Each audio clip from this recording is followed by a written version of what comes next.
the next phase of any future conflict in the region. Some very bad allies in NATO. I hope you're all watching that, Scott, because we had some asks, and you know, we spend trillions of dollars on NATO, and when we need them, which we never do, we didn't need them here either. To be honest, I was really asking because I wanted to see what they do. We didn't need them. We blasted the hell out of them, out of Iran, and the last thing I needed was NATO stepping in our way, because they're a paper tiger. But, so we didn't need them, but I asked anyway.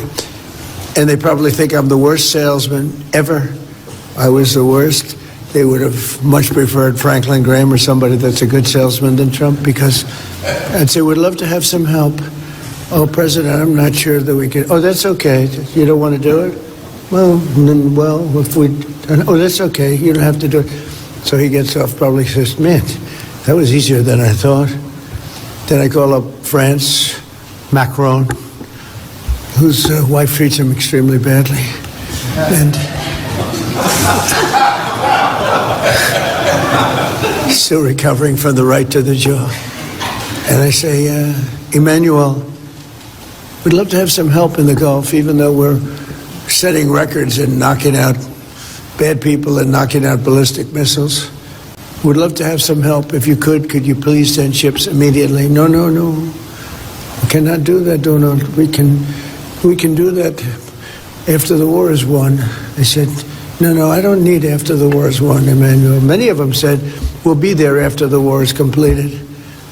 And so I learned about NATO. NATO won't be there if we ever have the big one. You know what I mean by the big one? We ever have the big one, hopefully we won't. Relationship's very good with the big one, better than with NATO. But they won't be there. And we spend billions, you know. We didn't have to go into Ukraine. Ukraine's thousands of miles away across the ocean. We helped them. We had a president who's a stupid individual. Gave him $350 billion, got nothing for it. Gave him so much money, used so much ammunition. We're making ammunition all over the place because we need it, because he gave so much away to Ukraine. Got nothing for it. And I sell them ammunition. You know, the European Union pays for it. What the hell, they have to do something, right? So they're good for paying for it. But everything we sold, we did. But I just want to tell you, NATO treated us very badly, and you have to remember, because they'll be treating us badly again if we ever need them, and hopefully we're never going to need them. I don't think we will need them. I don't think they can do very much. I actually asked UK, who should be our best. In fact, the King is coming over here in 2 weeks. He's a nice guy, King Charles, but should be our best, right, Brooke? But they weren't our best. I said, you have 2 old, broken down aircraft carriers. You think you could send them over? Oh, I'll have to ask my team. I said, you're the Prime Minister. You don't have... No. I have to ask my team, President. My team has to meet. We're meeting next week. Oh, next week? But the war already started. Next week, it's not good. The war's going to be over in 3 days. My prediction, it turns out. By the way, do we have the greatest military ever? We have this, right? United States of America, the so-called leader of the free world, just got locked out of Europe's airspace. France said no, Italy said no, Spain said no, Switzerland said no. In the span of 48 hours, 4 major Western nations looked at the United States of America and said, we don't want any part of what you're doing. You're on your own, Donald. Let that satisfaction sink in for a second. The country that built NATO, the country that has projected military power across the globe for 7 decades, just got told by its own allies that it can't fly its planes over their countries. That is not a minor diplomatic spat. That is not a little disagreement between friends. That is the sound of the post-World War II international order cracking in half right in front of our eyes. And I need you to understand something before we go any further here. This didn't happen because these countries suddenly hate America.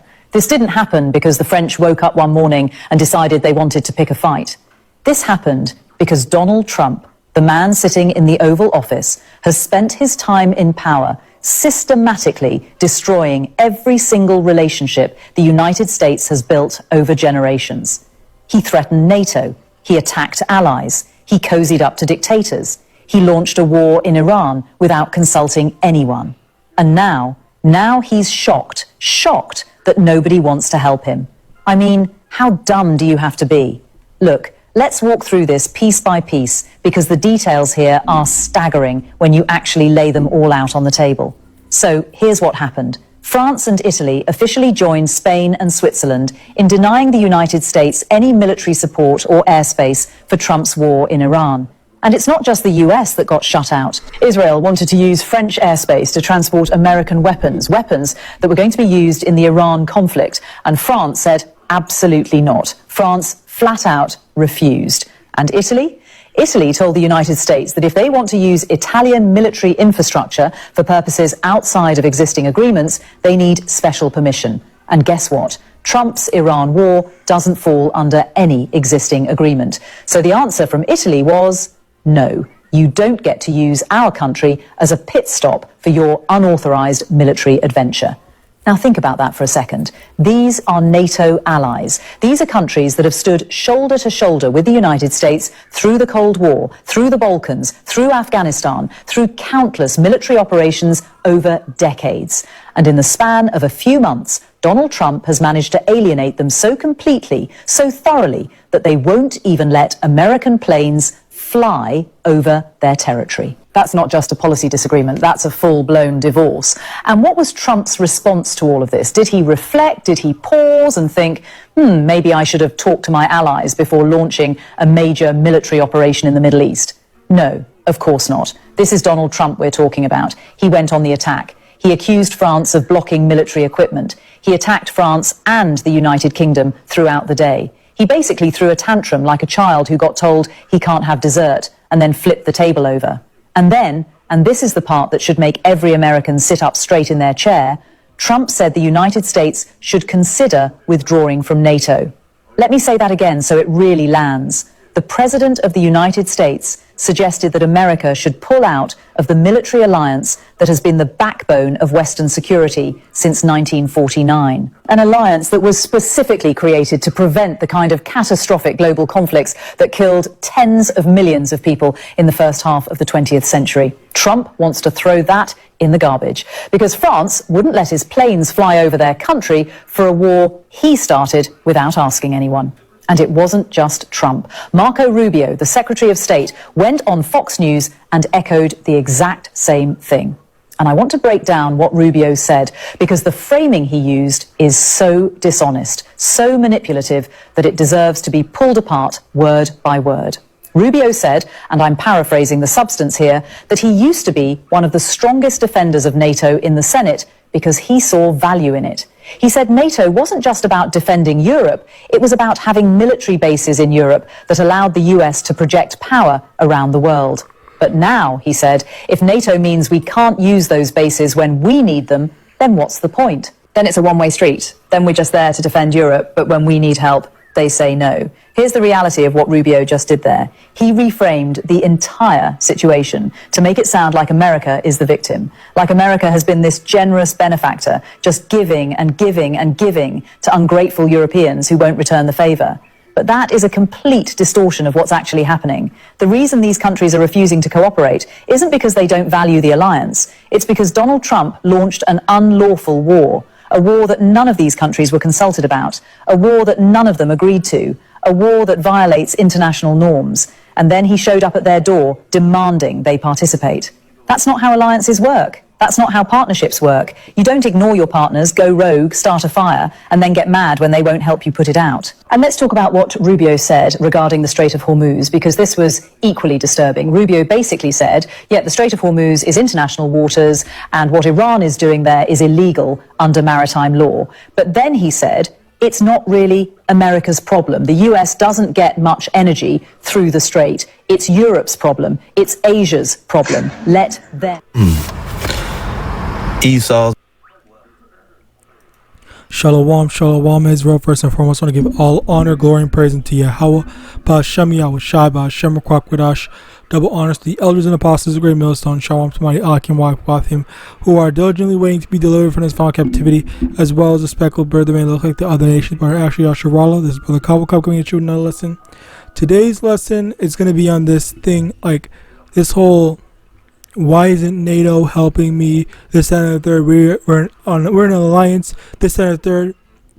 And I also want to point out right quick before I start further is that, again, DJT's whole campaign, like, he was basically campaigning on, oh, if you guys vote for me or if I become the president, I'm not gonna make any war. But then now, lo and behold, he's making a war. A war is active, all right, and a war is going to, happen or further escalate. I think it's the better term to use.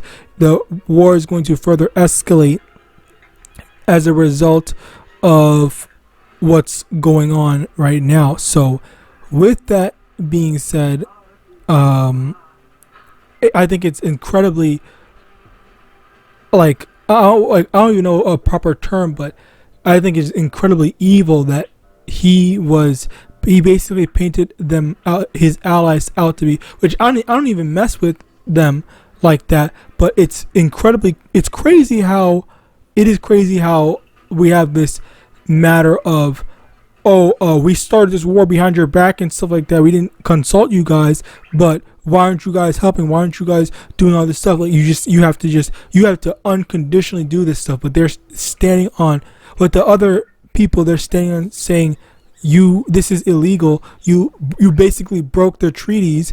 So why are you doing this? Like, we are not going to participate in something that's just objectively illegal. All right.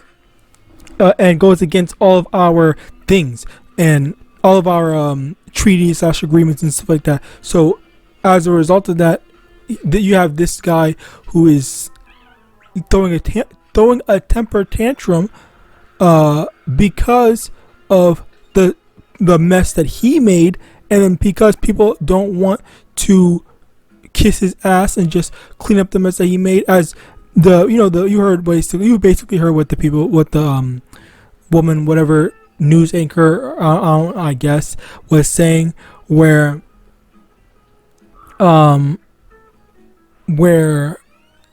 he was basically throwing a temper tantrum, and he doesn't care about what he did wrong, is what he did okay, was what he did fair, and all that stuff, because he just started a war. And then it's because, like, think about it like this. Let me actually get a precept to this. Sirach chapter 4 verse 27, make not thyself an underling to a foolish man, neither accept the person of the mighty. And the thing here is this, like, think about it like this. If you have a friend that's always picking fights, and then he says, oh yeah, me and my friend, this is always, like, he's always including you in stuff where you don't want to fight people, but your friend is always saying, like, oh yeah, me and my friend are going to beat the crap out of you guys, and this and that, or whatever, where he's trying to include you when you're just minding your own business. And then your friend just says, hey yo bro, I was insulting these people unprovoked, by the way, and they said that they're trying to jump me, come help me fight these guys and whatnot. It was like, I wasn't the one that was picking a fight. Who told your dumb ass to go pick a fight with them? Like, that's basically the type of behavior that this man is doing. He decided, oh, I'm gonna start a war. I'm gonna do this to the Iranians, and then he's expecting, oh, you guys come help me, come do this, then, third, participate X, Y, and Z and stuff like that. And they're like, no, I'm not. That's fucking stupid. You shouldn't have done that. We're not your slaves or anything. We're not just going to go and clean up your mess or just help haphazardly. Like, that's ridiculous. And then as a result of that, he got pissed. Clearly he got pissed, and he doing all that fake talking of, oh, guys, we don't actually need them. Everything's fine. We're gonna win this in a few days and stuff like that. Like, everything is good and whatnot, or whatever and stuff like that. But, like, I think it was the French specifically, they said, if we catch one of your planes flying, we're gonna shoot that shit down and whatnot, because we do not accept this type of behavior. So even then, strangely enough, it sounds like they're not necessarily that the French are siding with, because I'm pretty sure the Russians and the Chinese, I think Russia and China, I think they sided with Iran. I think I did a video on that.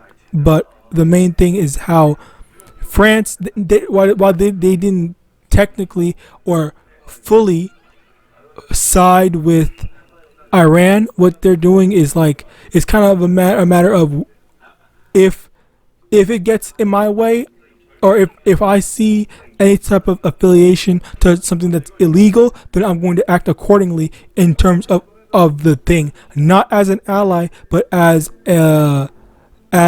someone, as an enforcer of the agreement that we made. So if you do this type of stuff, then that's what we're doing. So it kind of seems like they're protecting Iran, but obviously it's not, because you basically understand that if America goes through Europe, then that's when they're going to shoot them. If they don't go through Europe, if they go through Africa instead, then I think that's basically what the difference is.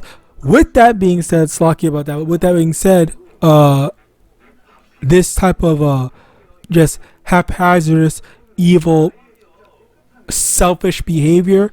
All right, this is what we have grown to see, where he doesn't care about the consequences. He just thinks that he's just going to keep on going and keep on doing whatever he wants. All right, which very clearly these other people, these other nations are starting to say, like, we're not just gonna accept that anymore. Let's actually get this.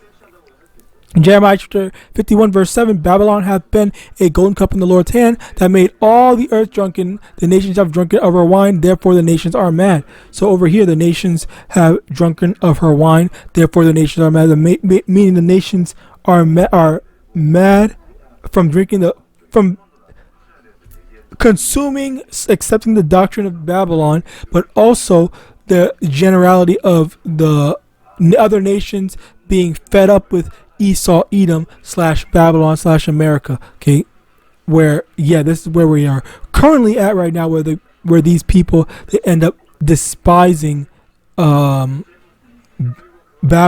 All right, now with that being said, let's continue on.